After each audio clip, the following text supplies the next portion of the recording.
All right. Here we go.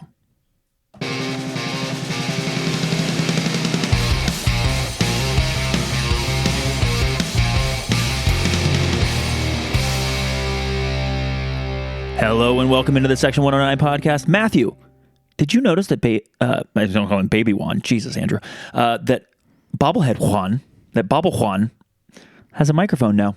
He does. It's not plugged in right now because I didn't have the extra channels, but maybe we'll get him talking to us at some point. We'll get there. Welcome into the Section 109 podcast. This is Breezy from Studio Breezy with Matthew, early on a Monday morning, or early-ish, with Toby and Mix, who are here somewhere. I'm sure they will make an appearance on the podcast, but we are here for the biggest show of the women's season. The biggest show of the men's season is always the roster review. The biggest show of the women's season thus far last year was the roster review. So we're here to review the roster. If you don't remember, if you haven't listened, we had a first roster review of the first 8 signings. So last time, non-video, sorry if you're following on YouTube, maybe you just found us, March 9, episode 99, we reviewed the first 8 signings. We will also, for the sake of completeness, talk about the first 8 signings today.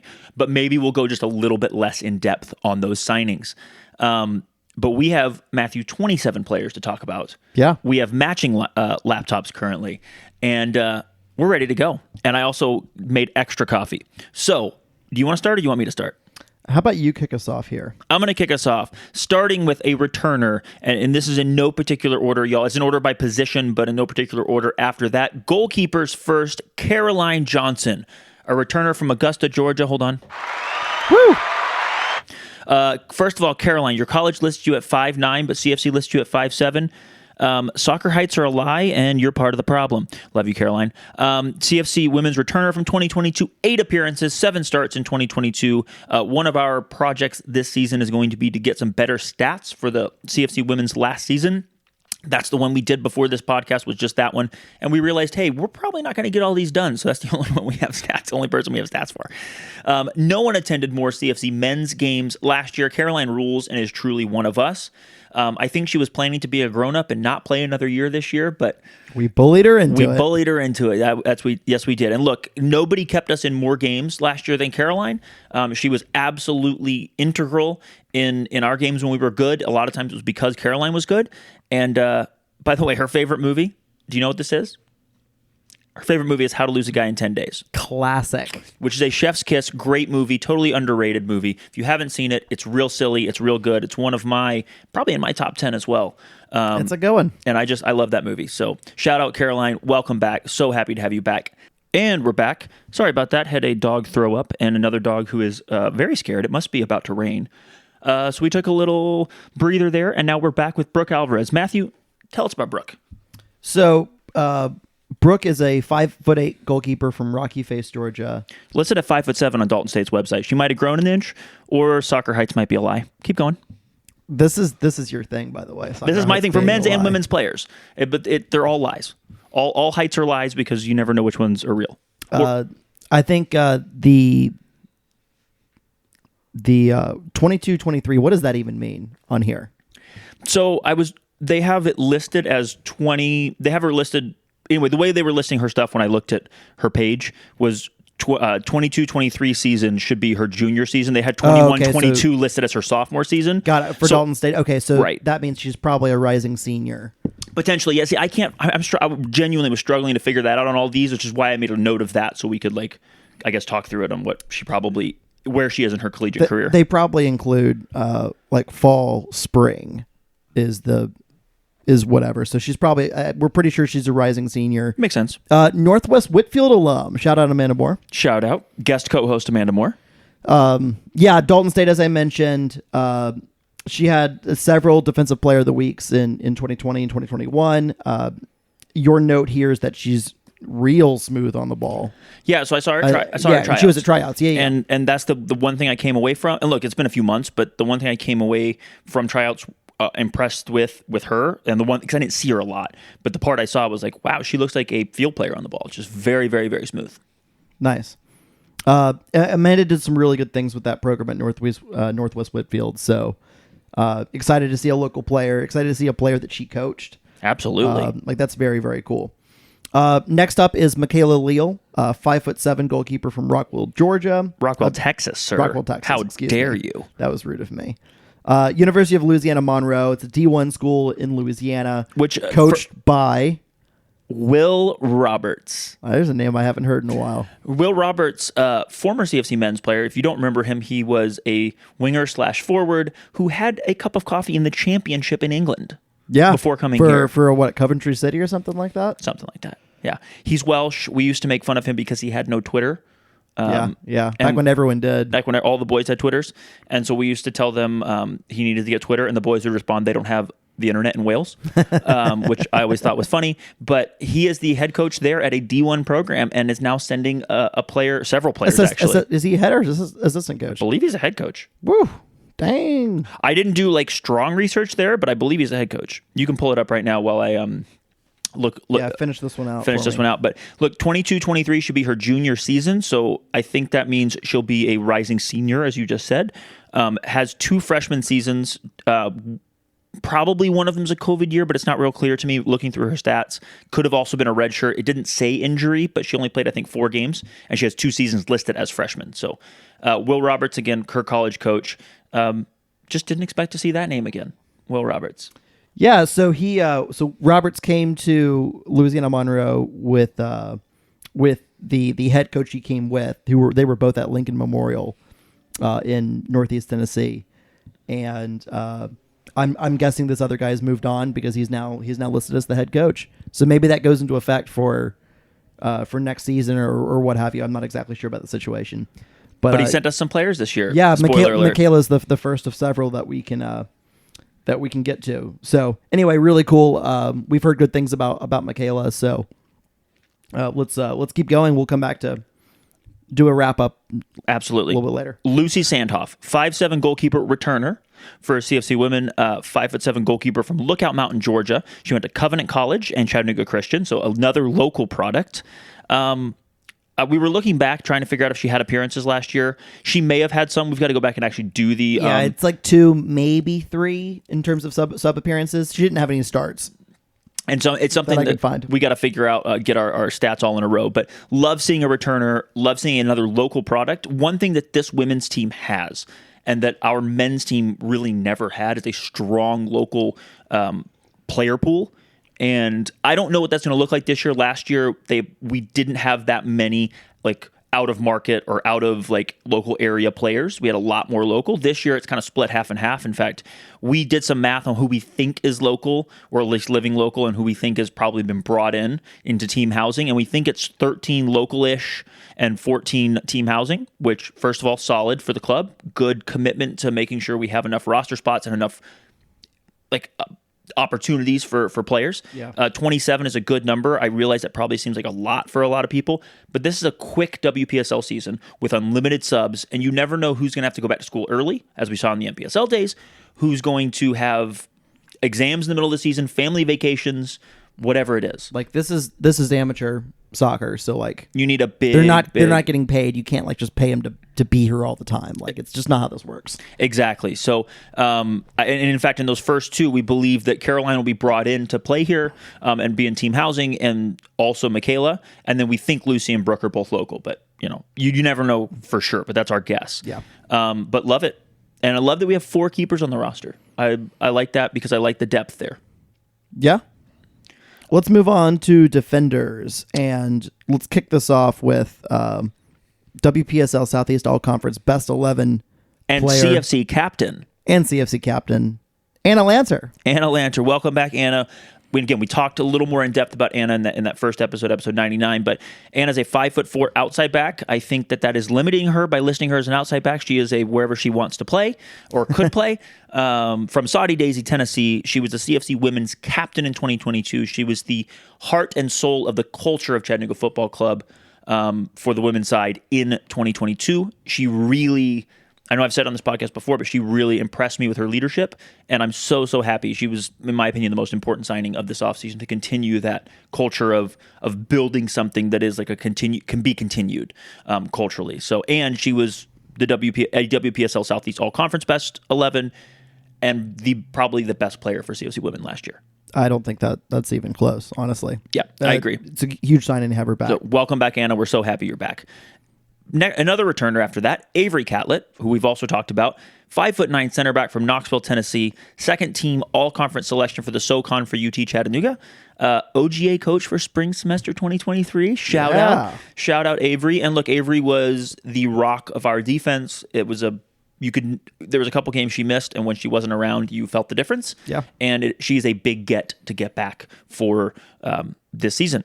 Grace Barker Roberts, we've already talked about her as well, but just for those who may have missed that or need a reminder, 5'6" outside back from Rixmanworth, UK. Sorry to our UK listeners if we have any on my surely poor pronunciation of that. 18 matches for Butler Community College in Kansas in her first season. She spent time in the Arsenal and Watford academies in the UK, and it is really tough to tell what she's going to be because tape is not available, but we think she's an outside back. Yeah. Anna Silva, 5-foot-tall winger outside back from Ringgold, Georgia. We know Anna because she was a member of the CFC women's team last year, so another returner. She is from the first ever class of CFC Academy players. She had 15 appearances and 9 starts for Dalton State as a freshman. And I'll give you one excerpt, and I read a longer version of this last time, but she said, I played for the CFC Academy growing up. I always looked up to the men and women of the Chattanooga FC teams. It's a great honor to be a part of a team where I can finally be in the shoes of those I looked up to and play for a community so invested in this team and sports. And if that doesn't make you want to run through a brick wall, I don't know what will. So excited Anna's back. There's several CFC Academy. I think there's like 4 or 5 former CFC Academy players. Actually, like 2 former and like 3 current, basically. We have several like current CFC Academy players that are stepping up on the WPSL side. And I think that's really, really cool. And we can get to that. It's also why if you're on the YouTube watching this, it's also why I'm sporting this the CFC Academy pullover. The number 6, by the way. Woo! The number 6 current or former CFC Academy players. It's really, really cool. If you go to the website, the CFC website, and you go to the roster page, you have the roster pictures, graphics, they're great. And next to the CFC women's logo, you have an Academy logo if they played for the CFC Academy. So love that. Oh, that's neat. Okay. I just now noticed that. Well, yep. I was going to say something mean about you, but I'll be nice. You will also notice, if you can see on the YouTubes, there is a coaster on the table right here that is also light blue. And I am wearing an old school CFC women's jersey in honor of nice of the CFC women returning this weekend. All right, let's keep going. I breezed through those first ones because we've already talked about them, and I just want to give a quick recap. Matthew, tell me about Bailey Dull. Yeah, so Bailey Dull's a 5'5" defender from Georgia. The college bio also lists New York, so maybe there was a move happened somewhere in there. By the way, I'd like to note this was the first player that I wrote down that the birth year of 2004, and it makes me want to reevaluate every life choice I've ever made because there's no way that 2004 year players should be playing. We're old, Matthew. Yeah. Yeah, well, now I'm going to think about that for a while. You're welcome. Thanks for that. I didn't list like the birth year of every single player, but I started with Bailey just randomly anyway. And I wrote down 2004 and oh God, I feel old. Anyway. So she had her freshman season at Indiana Wesleyan University at the NAIA level this past season. Played in 15 games, all as a sub. She's a CFC Academy product. She played last year in the W League, so she's had some decent competitive experience. As did Brooke Alvarez, I think, by the way. Yeah, I believe so. Also played in the W League last year. Love that. Love the little bit of experience from other leagues. So you have a couple notes here. So yeah, let me read a quote that I pulled from her. It says, "It's a big deal to have for the club to be connected to the community and for the community to be connected to the club. We are better for having one another. We are better together." Wow, that's some serious synergies. That's some college essay shit right there. That's great. That is listening to your media training. That is knowing your audience is what that is. Because that makes her immediately one of my favorites. I also saw her at tryouts. I think we both did. And she absolutely stood out. She was calm on the ball, very efficient with her passing. And I got to talk to her and her mom after tryouts, and they seem fantastic. So cool. I'm really happy she's here. And she was one of the players, probably the player that stuck out most to me at tryouts. And look, I'm not claiming to have been perfectly attentive the entire time, but of the parts that I was watching like closely, she really, really stood out. And I'm very, very excited she decided to commit her summer to Chattanooga Football Club. Nice. Excellent. Let's move on to Avery Engels, 6 foot left-footed. 6 foot. I know. 6 foot left-footed defender from Lee University and Chattanooga. She's listed as born in 2000. CFC Academy, and she was a graduate student last year. Yeah, and I think she and Anna overlapped at Lee as well, so I would expect maybe they're close. I don't know that for sure. I was just looking through like history and where she played and whatever else, and noticed that she played as a graduate student the year before Anna was a graduate student, and then Anna played in Lee before that, so they would have overlapped. I like how you have noted here that you. She wore the number 7 in college as a defender. I thought you would like that. That's the good stuff. By the way, we don't know yet. We don't know yet numbers of the players. If not, Matthew would have been sure to shout out those who chose non-traditional numbers. That's true. And by the way, we'll just have a separate podcast for that now, I guess. I guess we will. But if you're listening to this, I beg of you, there are only 5 days until the season opener. Please get us numbers so that we can be prepared for who we're looking for. It's a quick season, and it takes time to learn names and numbers. And there's infinite subs in the WPSL, and I won't go on and on like I have in other podcasts, but we have to make a lot. We want to keep better stats this year. Yeah, so like, we need to build a start. Stats are going to be like pretty much kept live this year, I think is how I'm going to do it. Well, yeah, because we didn't. Just like when they go in for the first time, we mark them down just so like we get the games. I don't care about minutes. That's going to be way too hard. Right. It's really hard with players coming in. And now it's also really hard with lack of video from some of these. Yeah. Because we have a missing game last year. It's one of the reasons we don't have complete stats yet. We're going to work on it. Yeah. So, Alex, when you watch this on YouTube, because you don't listen, when you watch this on YouTube, if you can start gathering some of the documents from last year on like the roster sheets or whatever, I would appreciate that. Matthew, I would like to have our first debate on this show so far. We've seen Avery Engels play 0 minutes. And yet we're about to prognosticate. Do you think she's... Well, that is what we do. Do you think she's going to be a center back or a left back? Because she is left-footed and she is very tall. I think she's going to be a center back. I think she might be a left back. I think you're fucking crazy. In a back 3. I think she's going to be a center back. I think she's going to be a left back in a back 3, or a left center back in a back 3 rather. And I think I am looking at you like this incredulous look, because I know you're winding me up, but like she is not going to be the Dan Byrne of the WPSL. She might be, and don't you dare limit her. 6'7" left back in a world where a 6 foot tall Avery Engels would be that version in women's soccer. Correct. No, I think she's going to be a center back. Here's why I think she might be. Let me give you my pitch for why she might be a left back. If you look at our roster, so we have several good center backs. How do you get the most great? So I think, like, spoiler alert, we both think we're probably going to play a 3-5-2. Looking at this list in totality, based on how you get the most of your best players on the field. Now we're looking at like bios here. We're not looking at like video and seeing who we think is best. But I think if you're playing a 4-man, and if Avery Engels, and that's a big if, is one of your best defenders, if Anna Lanter's a center back, which she might be, and Avery Catlett's a center back, then Engels has to play left back. Or you can just play a 3-man. Yeah, I think you just shift them over. I mean, I think you and I are actually on the same page. I am just winding you up. Yeah.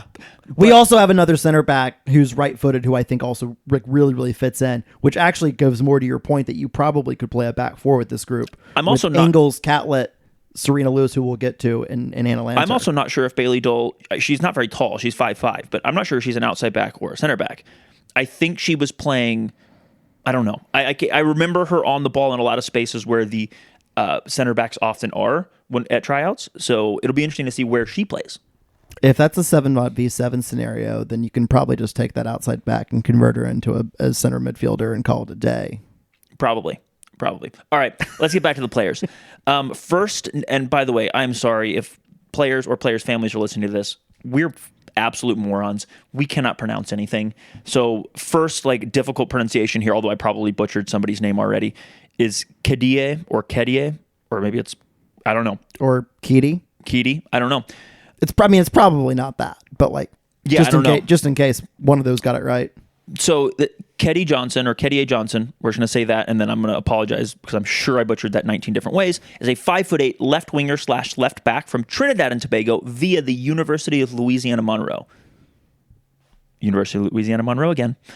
Born in 2000, which makes me feel terrible, but not as terrible as 2004, she is left-footed. And then here comes the good stuff. She has caps for the Trinidad and Tobago youth national teams, and she has 6 caps, if the CONCACAF website can be believed, for the full national team, including multiple World Cup qualifying caps last year in 2022. Interesting. Love that. She played 4 seasons at FIU, that's Florida International University, I believe, before transferring to University of Louisiana Monroe for her graduate student year last year. I don't believe she has any eligibility left, but I could be wrong. I was just looking and I counted 5 years, so I assume that's all of her years, but you never know. She has pages on FBref and Fox Soccer, which is fun when you're Googling. No stats on either of those. Shame on you, FBref, and shame on you, Fox Soccer. Thank you, CONCACAF, for having something. And I would like you to do something that is very fun. I would like you to watch a CONCACAF highlight with me that I probably can't actually put on the screen during our thing. But check this Olympico out. Nice. That's fun. I'm going to show you. There's another couple angles here that come in. It is a sweet Olympico. Great delivery with her left foot. And I really, really hope that is the type of delivery we can expect. Because she might be our set piece taker if that left foot, also great celebration. That's great dance moves. Hell yeah. Great celebration. I want to see more of that. Where's the number 14? Which you might enjoy. Watch this. Watch this. Women's soccer always... Look at the over-the-top side netting. Women's soccer has always had a better appreciation for fun numbers than men's soccer. We got a glimpse because we've been bugging the shit out of him. We got a glimpse at the numbers, not that they're not who they've been assigned to, just the numbers that exist for the team this year, and they're all like, you know, the boring traditional 1 through like 23, and then there's a couple random ones in there, but we don't know who's getting what, so that's where the fun's gonna be, of like, because an outside back or a wing back or whatever wearing 14, that's good, that's excellent. A center back wearing 7, that's great. I need to see some of this. For your love of terrible soccer and well, actually, Annalena wore 14, so I expect Annalena will keep 14. Yeah, and I did not find what she wore for her in her college, but I just thought 14 was interesting because I actually have video. A lot of these players we don't have video for. Yeah, Matthew, tell us a little about Serena Lewis. Serena Lewis is a 5'9" right-footed defender from Sanford, Florida. I just want to stop us right here for just a second. There's a lot more size already on this squad versus last year. That doesn't always equate to good things, but everyone may know on the men's side, we added some serious size this year, and we've been a lot better in these big physical matchups. Last year, for the women's side, we were a bit smaller, and it will be interesting to see if that size pans out to us being better on set pieces and to us being better in the physical battles. Be interesting. So she played in the U.S. Developmental Academy for Orlando Pride. That's an NWSL team. So in their DA. And she also played for an Orlando City affiliate soccer school. She is literally called the Orlando City Soccer School Seminole. Interesting. Because I've read an announcement they made about her getting a college offer. Okay. And it was from that school. And then I scrolled around to try to find a little information about that school. And basically it's a soccer school affiliated with Orlando City. So she's played the last couple of years for Eckerd College in, I want to say that's D2. With spoiler alert, it is D2. With a teammate for CFC Women, Victoria Grant, who we'll get to, who they transferred together. Yeah, they're both transferring to University of West Georgia for 2023. $5 as their roommates. We see. I'll. You're not going to take that bet? Or maybe you'd be dumb to bet against me. I really want to just for like the lulz, but like, buy me a beer at CVC if you're right. Deal. So one of the worst things about Googling her in this was I don't recognize any of her favorite music listed on the CFC website. Guys, I am old. I read through her favorite songs and I was like, I don't know who any of these people are or any of these artists. Like, I don't know anything. I'm freaking old. I'm trying not to curse in this episode so much because I'm sure we'll have like regular listeners that don't normally listen. I'm trying to be nice. Oops. Also, if you Google Serena Lewis soccer, which is the way you start, if anybody's ever trying to figure out how to do research on players, like, start with their name and then put soccer after it. It brings up lots of Lewis Hamilton and Serena Williams bid to buy Premier League club on Google. So you have to put her name in quotes, and then it comes up with some information about her. Oh, a little Easter egg. I clicked on her profile on the CFC website. She'll be number 12 this year. Hell yeah. I like that. Look at that. This is lifetime information happening here. I also like the, again, another 5'9" player. I know I said that already, but it could be a center back, could be an outside back. But defensively and on set pieces, just offers more versatility because I think we had maybe like 2 players that were that tall, maybe 3 players on last year's roster. I have to go back and look. All right, Matthew. Emma Webster is the last one that I did research for, and then we come to some of your research or our ones from last time. 5'4". She lists both footed, but I did some digging. She's right footed. Outside back from Georgia originally, but via Hendersonville, which I guess is near Nashville, because if you Google her, you can find 3 different listings for where she is from. Again, Georgia originally, apparently, then Hendersonville, but she lists Nashville on the CFC website. Born in 2004, another one of those that make me feel old. Webster made it to the U.S. U.S. Youth Soccer National Semifinal with her club team, the Tennessee Soccer Club, which is fun. It's a very, very elite place to arrive. She just graduated from Good Pasture Christian School, which is the wildest name I've seen of any school so far in my research, in 2022. She will wear the number 6. She played. This is all live time. You adding the way she wears the number 6. She played both right and left wing, outside back, and also played forward and attacking midfielder. Now, I pulled that from her college recruiting. She had a public page out there with her college recruiting stuff. She also has some highlights from her club play. What I saw from her club play was mostly right back in her defending highlights, which obviously you're going to have a lot more highlights defending when you're playing right back. And then I found one with her playing forward or attacking midfield on the right side or right wing. I don't really know how they played, what formation they were playing, but she was in that kind of right-hand channel. And her service off the right side was very good. Competition level is iffy. It's ECNL, I think, as far as I could tell. So this is like high school kids. So, college highlights are hard to judge. High school, so I'm not like claiming that she's going to be the starting assist leader for us necessarily, but I did see some stuff I really liked with the right-footed deliveries. So here's to hoping she is a very both-footed player and delivers a lot of good crosses for lots of goals. Matthew, what can you tell me about our midfielders? So let's start off with Mara Grutkamp.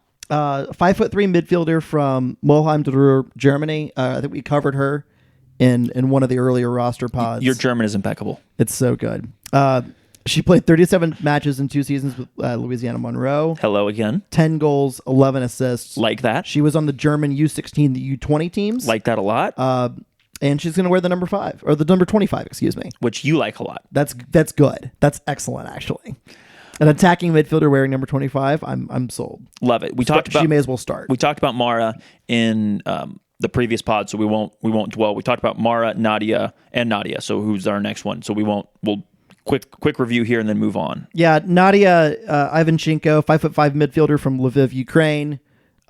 Ukrainian youth national teams like U13 to U19. That's third player on the roster so far with national team. Yeah, experience. 11 goals, 8 assists, and 21 matches for Truett McConnell University in 2022. That's where we got Joao Costa. That is. Shout out Joao. She had transferred there from Southeast Missouri State, and she played last summer 11 matches for Peachtree City MOBA, who was also in W League. And she will wear the number 7, which I like. She's an attacking midfielder. She also might play the winger. I like that because I like the traditional number system. You're dumb. So are you. Lupe Diaz. This was the first almost strikeout for us in this. So I said that was the last one I had done, but that's not true. I did Lupe Diaz as well. My research found that her name is Guadalupe Diaz Honorato, which is a fantastic name. Also, everyone I could find on the internet was not her, basically, except for, I found a lawyer in Mexico City, but it was definitely not her. Nice. Lots of LinkedIn results. Anyway, she's a freshman somewhere, or at least that is her age. I can't tell if she's actually on a college soccer roster anywhere, which is just kind of wild. Nashville, Tennessee. She went to Independence Academy in Antioch. In high school, she had 6 games with 8 goals and 1 assist in her senior year. love those numbers. 8 goals and an assist in 6 games is great. I found some middle school track numbers, which are completely irrelevant for this. I love, there is not a better sport in this country than that keeps statistics than cross country and track and field. Well, she ran the 800 meters in middle school. I can tell you that. And she got first place at the track meet that I found. There's not a better sport in this country at keeping stats than track and field. It's so good. It's a centralized database, and there's actually two different systems that sometimes get their stuff implemented. It's great. It's fantastic. You can find my shit from like over a decade ago in there somewhere. And he was very slow then, and he's even slower now. She will wear the number 77, which I'm sure you're excited about, because it doesn't matter where you play. If you wear the number 77, it's exciting. That's fun. That's incredibly fun. I think 77 is fun, and I actually agree with that. As much as I like the traditional numbers, you run out of traditional numbers at a certain point. So 77, I think, is fun because I think anytime you have a 7 or a 9 or whatever, like Marcus wears the 99, I think it's fun to double that number. I just don't find like 62 to be a fun number necessarily, as an example. Brianna Hurtado, one of my favorite players last year, and let me tell you why before I let you finish her review. She, when you asked any of the CFC women's players, and we have 2 interviews last season, and hopefully we'll have a lot more this season from players, you ask who talks the most trash in practice or in games. And without a doubt, it's like asking who the tallest player is. Like, if there's one player that's taller than everyone else, everyone answers the same answer. Like, everybody said, oh, it's Brianna. It's Bree. It's Bree. Bree talks the most trash. She will meg you. She will talk trash. She will and I love that. Her attitude is wonderfully, like, what's the right word? Like, confident. It's good. You can see the swagger. You can see I love it. And I loved her in the moments last year that she played. And I'm really interested to see what she does. She's also 5'1". So like, I love the swagger from someone who's 5'1". It was great. Second season with CFC from Dalton, Georgia. Do you want me to finish? Yeah, just keep going if you don't mind. She scored 6 goals in 16 matches in her freshman year at Dalton State. Solid. And she will wear the number 17. So I think Bree also comes from Northwest Whitfield. Do you remember? I believe so. So if she doesn't, sure. sorry, Bree, but I think she also comes from Amanda Moore's program at Northwest Whitfield.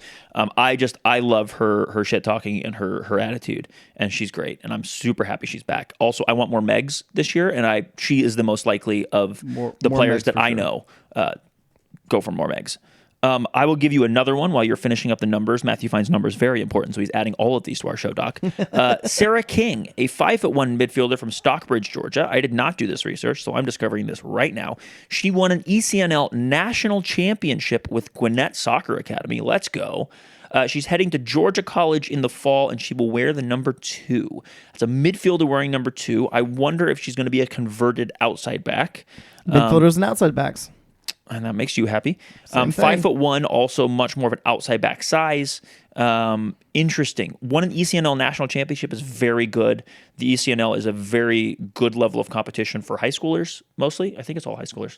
And it is the premier competition, as I understand it, as someone who doesn't know a ton about youth soccer, for women's soccer. So very, very happy or at least the premier in this area. So love that. It will be very interested to see what she brings. You did not put an age, which is good for me, so I don't feel quite as old. Yeah, I didn't do that for, I don't think, any of them, so sorry. Brady Livingston, next on this list, 5'6" midfielder from Knoxville, Tennessee. She has been competing with CFC Academy, however, for the past 3 years with Coach Juan Hernandez, who is right here in front of us in spirit. She will be a rising senior at Farragut High School in Knoxville, and she will wear the number 54. Matthew, this is a very, very exciting person to have on the roster, an exciting player. And here's why, for me, and I want to see if you agree with this. Okay. We have a commitment to youth soccer on the men's side that we've seen with Damien, Fabian, Hugo, with several players last year. This is a big, big deal, I think, to have our first, for the new iteration of CFC Women, our first actual just straight-up academy player who is still in high school coming from the academy to play.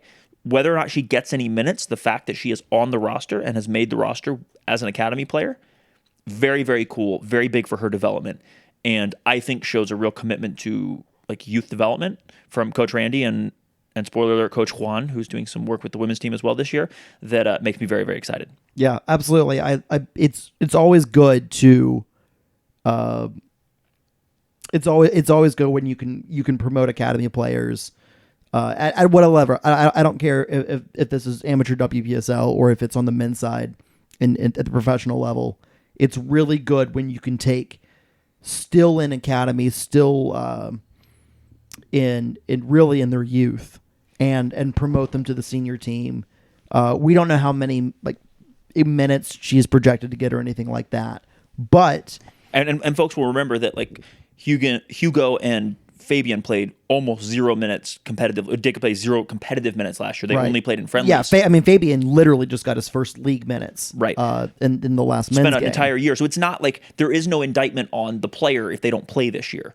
It's a giant This is about practice probably more than anything. Yes. But also don't be surprised if some of these academy players do compete and make it, and you know why? Because, or biggest reason, there's unlimited subs in this stupid game. So since they have unlimited subs, those players could get in for a few minutes here and there, absolutely. and it be less of a heavy lift. But also, I just love that we're committed to youth development in that way. Moving forward, Samantha Maudsley, I hope that's how you say her last name, 5'6" defensive midfielder from San Antonio, Texas. She spent 2 years at Upper Iowa University, shout out for an excellent university name, before transferring to Louisiana Monroe.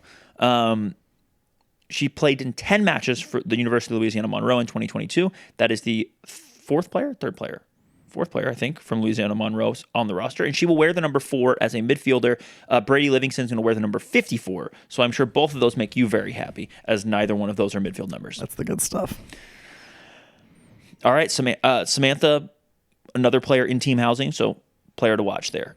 Sage Samily? Yeah, I believe so. 5'6" attacking midfielder, born in Rapid City, South Dakota. She grew up in Georgia. I think we've found it to be in Kathleen, which is south of Macon. A goal and 3 assists in 18 matches way back in 2018 at Southeast Louisiana University. She transferred to Lee, has played 63 games over the last few years at Lee, 5 goals, 4 assists. Comes out just around 2,100 minutes. She's going to wear the number 9, which is fantastic. And little shout out for Sage. She works on the same floor at Chambliss. I think she's doing some paralegal in training, whatever stuff. She works on the same floor as Chambliss as Michelle Portilla, who's if you're in your 109, you've probably seen her around a little bit. One of my friends that we're slowly converting to. No, I think we got her. To slowly converting to becoming a hardcore. Yo, I think we got her. She's hardcore, whether she knows it or not.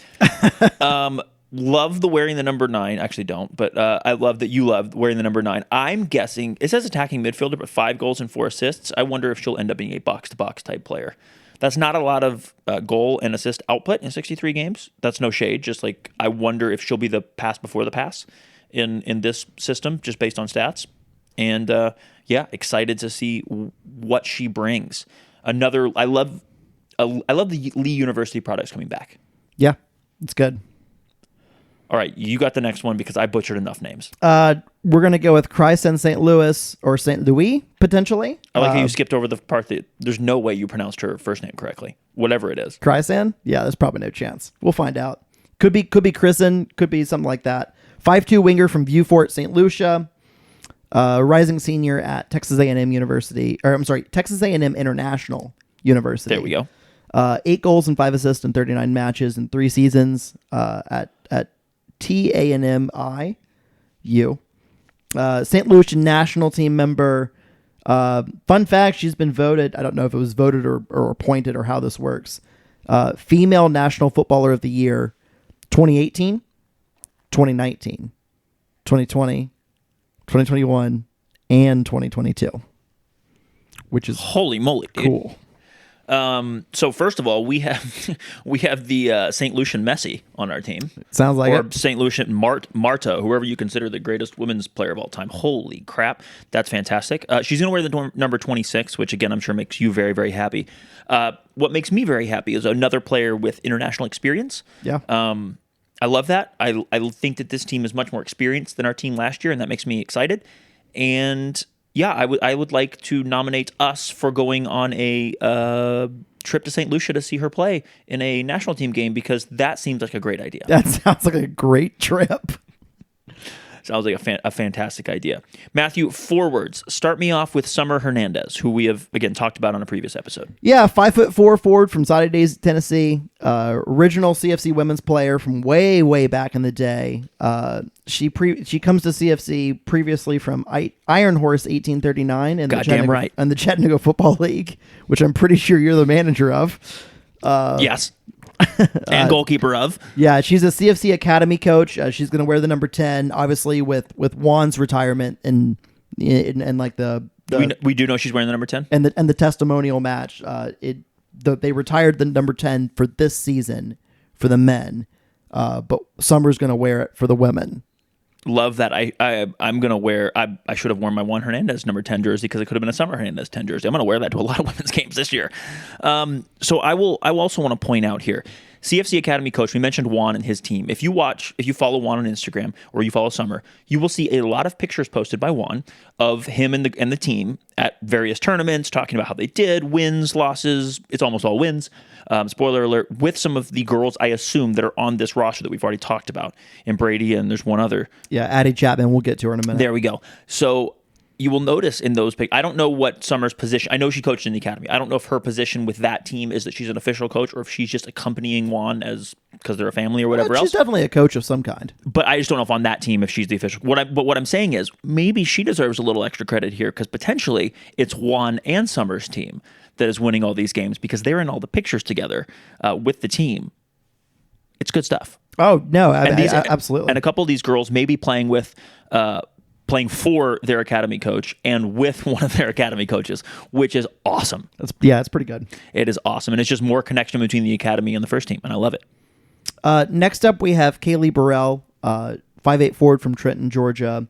She's former CFC Academy, played 4 years at Covenant College, took that fifth-year transfer to Grace College in Indiana, where she led her team with 7 goals, 7 assists in 21 matches, culminated in a NCCAA D1 National Championship. Let's go. She scored 2 goals for CFC Women in 2022, and she's going to wear the number 31 again. I think Kaylee provided some really, really important athleticism for our team last year. Yeah. In the forward line, she was most likely to stretch the defense and really just do the things that you need a very, very mobile forward to do getting out on the break. And I don't know for sure what some of these other forwards will provide this year. I know Summer has a lot of mobility and can really run. So it'll be interesting to see kind of how that works out. But I'm very excited to have Kaylee back. Yeah, we're definitely happy to have her back. She is, if memory serves, and I'm going to use my cheat sheet here, but I believe she is the only goals returning from last year. Okay. Yeah. I mean, not that there were as many as we'd like. Not that there were that many goals last year, but she's 2 of the 7 returning. So they definitely. What I will say is, like, results weren't that great last season, and we're getting ahead of ourselves right now. But there's definitely like a commitment to bring back or bring a few players that were core and key, and then really try to go out, especially in the attacking midfield positions. Really try to go out and get some more quality talent to try to help lead this team to some better heights. We've got 3 more players to go. Let's do these real quick. By the way, it's 7 returners. I just counted. It's 7 returners.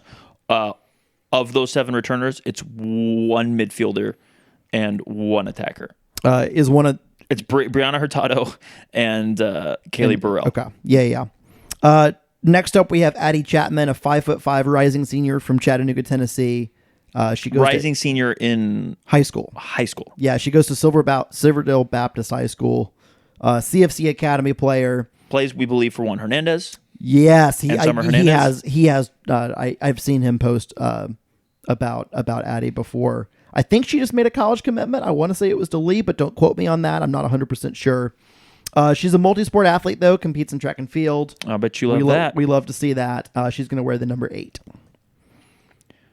I am looking to see if I can find where she committed. Keep going. Okay, well, next up, we've got Victoria Grant. She's a 5'6" forward from Atlanta, Georgia. We mentioned her with Serena Lewis. She was at Eckerd College. and she's gonna be transferring. I think she scored 5 goals for her first season in college soccer with Eckerd, and then she's gonna be transferring to University of West Georgia for this coming fall season. You just muted me. Yep, keep going. This coming fall season, and she's gonna wear the number 19. Sorry, I was gonna try to mute Toby barking. Tobinho, puppy. I said they would make an appearance. Always Tobinho, do. Hey, the mailman is most likely here. It's roughly noon, and that is when the mailman arrives. I can't figure out where she committed to. It's possible. I just made that up out of thin air. Don't worry about it.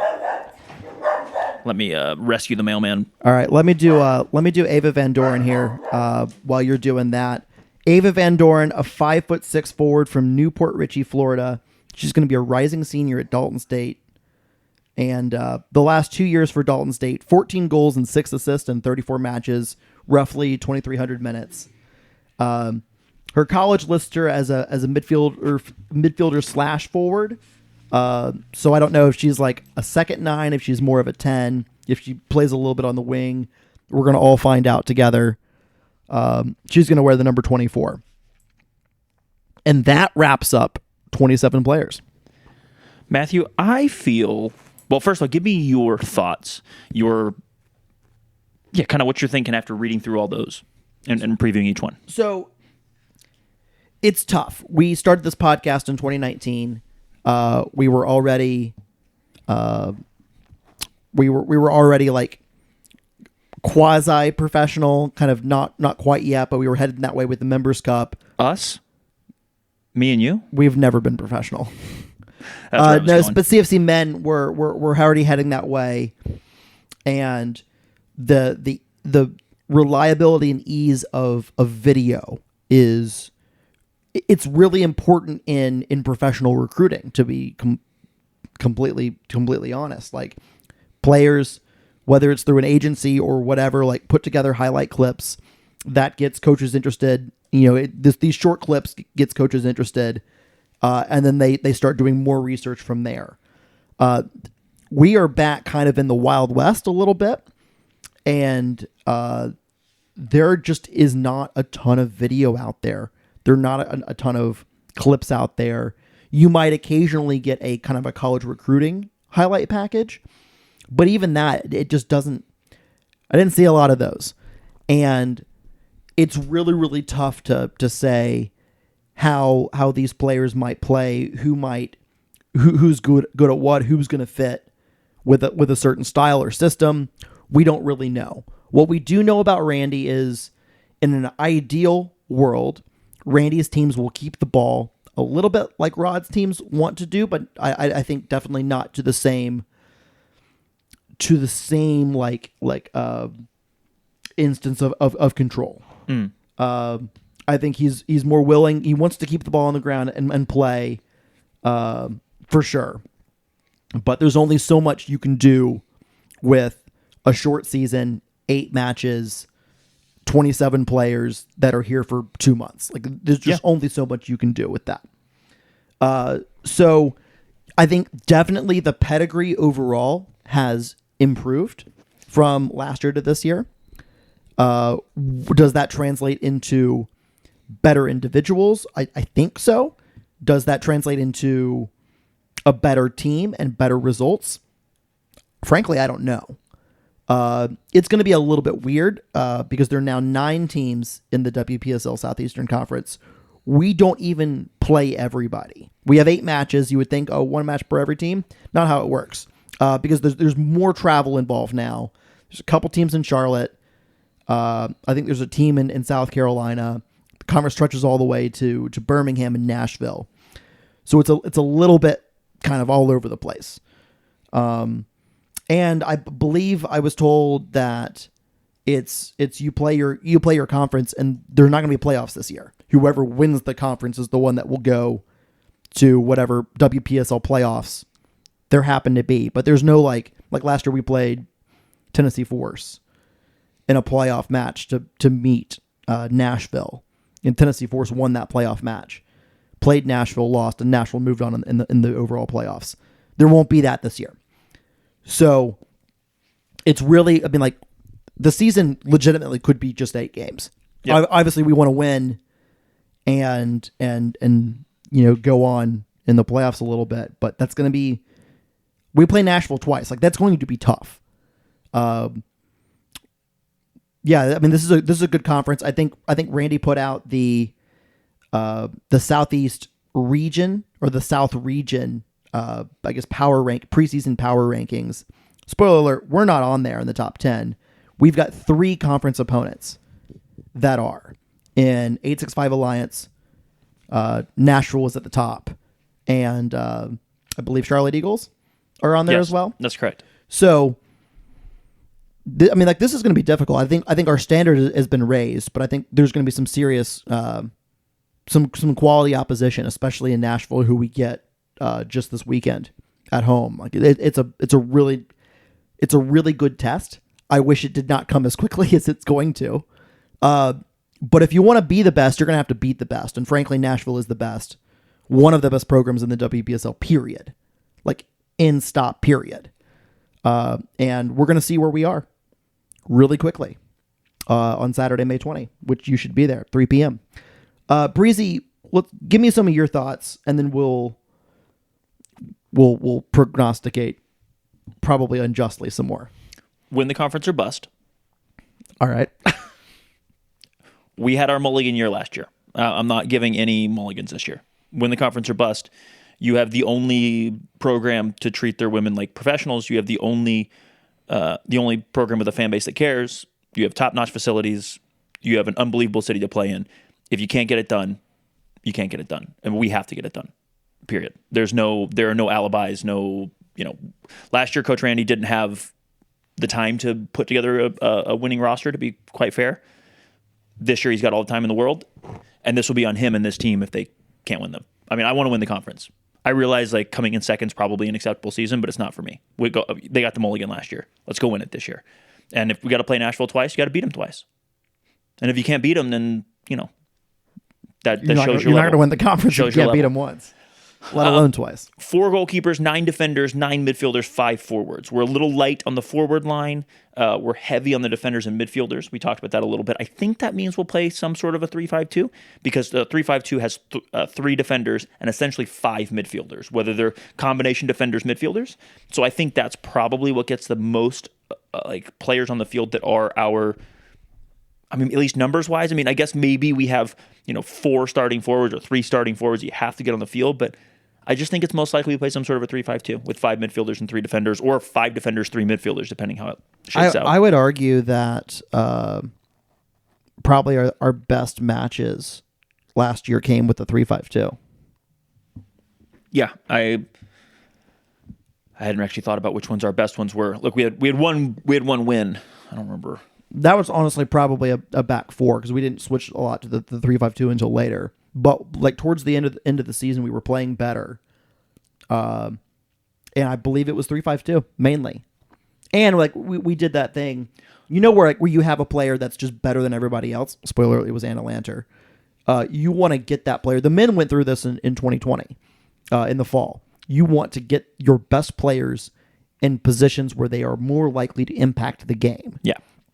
And just like we moved Richard Dixon from wing back to right center back with that back 3 for the men's side in 2020, we moved Anna Lanter from outside back into center back. And sometimes it was in a back 4, sometimes it was in a back 3. But you get your and sometimes it was in midfield because whether she was playing there or she just stepped there. You want to get your best players, your most influential players on the ball, involved in the play more often. And that was how we did it. I think that lended itself to us being a better team last year than we had started out being. And yeah, I look at the group we have, and we'll get a better idea obviously on Saturday for how wrong we are. Also, we don't even know. Here's the wild thing about Saturday. We don't know who's available. We don't even know if everyone's going to be here. Because this is the WPSL, just like the MPSL, for folks that might remember, sometimes players don't get released from college until a week after the season starts, or until like 2 or 3 days before the season starts, and maybe they're not quite ready to play. So Saturday is a massive test. You got to go out and beat Nashville. But it's also not necessarily lineup-wise going to be indicative of how the rest of the season goes, potentially, depending on who's hot, who's not, who's ready to play, who comes in 2 days before, who's like been training the last 6 weeks, like who's got the hot hand. We just don't know. We just don't know what it's going to look like yet. And let's be honest, we're recording on Monday. Monday, May 15. I think we're releasing on Monday, May 15, just afterwards. What is this like? I think they arrived on Friday. I don't know if they had a session on Friday or they just like picked up gear and did stuff like that. We don't know if they practiced over the weekend or whatever, but like Randy may not know like what he's working with yet either. 100%. Like, you can, and coaches of many kinds have shared this with me and probably interviews if you ever want to read with other just coaches in general.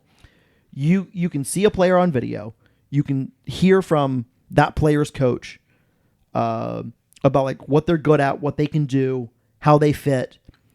You can do all of these things, but until you get that player in front of you for how you want to play, how you have other players coming in, you don't really know what you have until you can see it and until you can work with it. And see who plays well together, who doesn't, what partnerships are really blossoming. And like the reality of a short summer season like this is you especially in those first couple games, like you're kind of just throwing something at the spaghetti at the wall. Like and you're just hoping that like the recruiting that you did makes sense and the players fit together as you thought they would fit together. There's going to be something that comes up and you're like, oh, I didn't see that. Maybe I didn't see that combination. I didn't see whatever else. It's gonna be an exciting time. And good teams, well, put it this way, like you can't wait 4 games to get it right. Otherwise, we're out. It's done. It's gonna be over real quick. So we got to hope that there's a plan ready to go and that it works as intended, and we'll see what happens. Absolutely. A couple more things before we sign off here. We have 7 returners, so this is a very new squad, especially attacking wise. I know we talked about like we don't know what it's going to look like, but it also depends how quick they gel. Yeah. The returners on the defensive side of the ball will have a little bit more experience together, especially if, let's say, Caroline starts and you have, and we'll talk about players to watch here in a second, but if you have Caroline starting with Avery, Catlett, and Anna Lanter in front of her as an example, those are 3 players that played a lot of games last year together. Yeah. It's very different if up front where you don't even have players that have ever played together necessarily. So, and I'm not saying that, I'm not predicting those are the players who are going to start. I'm just saying like, it's going to be a bit of a drinking from a fire hose here for some of these players and putting it together. But that's the same as most teams. Nashville last year had a lot of players off the same collegiate team, but normally for these summer teams, like you get a lot of players from all over the place. In the MPSL, we didn't build continuity for a while. Yeah. And we built that continuity after time. But this is the chance to build some of that continuity, maybe going into next season, as not all of these players are out of college. The other thing is we have players to watch. Do you want to? I know you named most of these, and I think I agree with most of these. Do you want to go through them as a kind of players to watch? What we're thinking for this weekend? Yeah. So I would put. I mean, we think that Carolina and Michaela are both like in team housing. So I think those are your 2 goalkeepers, just right at the top. I would expect those. We don't even know if it's 18 or 20 players in game day rosters. I'm guessing it's 20. It's the WPSL. I have no clue. Just honestly, who knows? But I would expect both of those. It might be 35. I'm really not sure. To be your goalkeepers. I'm gonna guess based on kind of pedigree, a little bit of tryouts. We're probably looking at Grace Barker Roberts. Again, this leads into like I'm guessing it's a back 3 because Grace Barker Roberts projects as an outside back as on the right side. I think she could end up being the right wing back. Avery Catlett, starter last year, first player that we announced this year. Bailey Dell's right-footed, by the way. You asked earlier. Cool, interesting, good to know. I'm gonna guess that Catlett's probably gonna be one of our starters at center back. Same thing for Avery Ingles, and probably, let's be honest, probably the same for Serena Lewis. In fact, I would not be surprised if you told me right now that it's gonna be Barker Roberts on the right, Callett, Lewis, Ingles as your 3 center backs, and then Keedy Johnson on your left wing back role. If you said that was the back 3/back 5, yeah, I would not be surprised at all. Look for Bailey Dahl to play some significant minutes. I'm guessing. I'm kind of thinking right now like some Samantha Maudsley, Anna Lanter maybe as your main holding 6. One of those two. You also might see a double pivot there with the wingbacks free to go forward. I could see a double pivot, especially. I mean that could legitimately be Bailey and Anna, and kind of a trio with 2 of them playing and then subbing in. And look, against Nashville last year, we conceded a lot of goals, including I think 6-1 in the opening game. So playing a double pivot and 3 center backs would not shocking at all. Would not be a bad approach, especially because then you can just run Mara Grutkamp and Nadia Ivanchenko as a 1-1-10 and just rotate them in and out. For legs. And look, I'm not. One thing we've seen with the men's team this year is that the defense has been really, really good. I think on the women's team last year we struggled to score, and then in some games our defense was really good, and in some games our defense was not good enough. Yeah. So it'll be interesting to see if Randy commits to we're going to score a lot of goals early on if he plays a very attacking lineup, or if he chooses to play a double pivot and 3 center backs as an example to maybe try to shore up the defense and then win games 2-3-0, 1-0, whatever. Yeah, but not allowing any goals. We also wanted to possess the ball last year and really just couldn't at all. And I wonder. I think there's definitely some. We mentioned this with you mentioned this with Bailey Dahl from tryouts. Like really clean on the ball, good in possession. I think you'll see a little bit more of that. And let's just get through. Keep going. Let's get through a couple forwards. Like Summer Hernandez, I think is a headliner here. Absolutely. On her return to CFC Women. Obviously, Kaylee Burrell scored 2 goals last year for us. I expect to see her involved. Would not be shocked to see her starting. Victoria Grant, I think you're going to see, and even Ava Van Doren and Addie Chapman, I think you're going to see a lot of rotation on those forward lines. Whether it's trying to press teams or trying to get balls over the top and into space. Like I think you're going to see some heavy rotation and try to take advantage of maybe speedier athletic forwards going up against potentially slower center backs. Yeah, I think Summer Hernandez brings a lot of experience to this team. She's played in the WPSL and the W League. She's scored goals in all of the competitions she's ever played at, and she is a veteran who's 5 years out of college, something like that. So yeah, she brings a real veteran presence to that. I assume she'll start and play a lot of minutes. I am basing this only on their ages and where they've played. I wouldn't be surprised to see Addie and Victoria play a little less. Ava Van Doren has a pretty good goal scoring record in 34 matches with 14 goals and 6 assists. Look, it's not elite, but it's real solid. And I wouldn't be surprised if she and Kaylee Burrell are kind of one of your other 2 in summer starts, with Addie and Victoria kind of filling in here and there. But there's just not as many players in that forward line. So which of these midfielders or defenders could we see in that forward line? It's one of the questions. I wouldn't be shocked to see either Mara or Nadia step into that forward line, right? They're both definitely attacking players, so you could see them in the rotation of forwards if we're playing a 3-5-2, which I know you and I both think we probably will. And look, Keedy Johnson, she has a lot of experience attacking as an attacking player. She's played left wing a bit. She's played a lot of caps, or has a lot of caps, at a pretty high level for the national team. 6 full national team appearances plus a bunch of under 20s, under 16s, under 18s, whatever. Those, and by the way, that goal she scored in the Olympic was playing for the under 20s versus Haiti. That experience might lead to her getting some starts in the forward line potentially, because she may be a little bit more, I don't know if mature is quite the right word, but have a little more game experience and potentially be a player that he wants to see lead the line. I don't know. It's going to be interesting, but only 5 forwards rather. Only 5 forwards leads me to think there will be some other players in that forward line that aren't listed as forwards. Yeah. All right, Matthew, anything left before we say goodbye and prep for this weekend? Yeah, I guess the last thing, and I think I've said it on the last podcast too, this is this is a massive game. It's not only is it not only is it a standalone, one of the two standalone games for the CFC women's team. It's also the first game of the season, the home opener against probably the best fucking team in this league. It's incredibly important that we all show up and that we're out there and we're supporting the women. Yeah, and what's the thing that makes us different playing here in Chattanooga?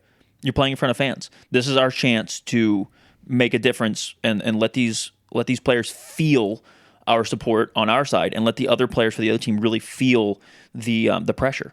Let's make Findlay a fortress. Absolutely. Nashville Rhythm comes in. They're first in the South Region preseason power rankings. Spoiler alert: they're number 3 nationally right now. I don't put stock in power rankings. Sure, no, but like, fuck Nashville. They also I think they went to the WPSL quarterfinals last year and lost to the eventual champions. And I don't know what they have coming back. I went to look through their roster a little bit, but I don't know a ton about women's amateur soccer, especially just outside of Chattanooga. Barely know enough about what we have coming in. We're doing research, so it's imperative that we're there 3 p.m. Saturday. We'll have the tailgate before. Come to the bar afterwards. It's gonna be a big day, and it's an important day, and we got to cheer our Sky Blues on to victory. I can't wait. Matthew, I will see you Saturday and for another podcast review soon. Listeners, I hope you are all there Saturday. Thanks for listening. Peace.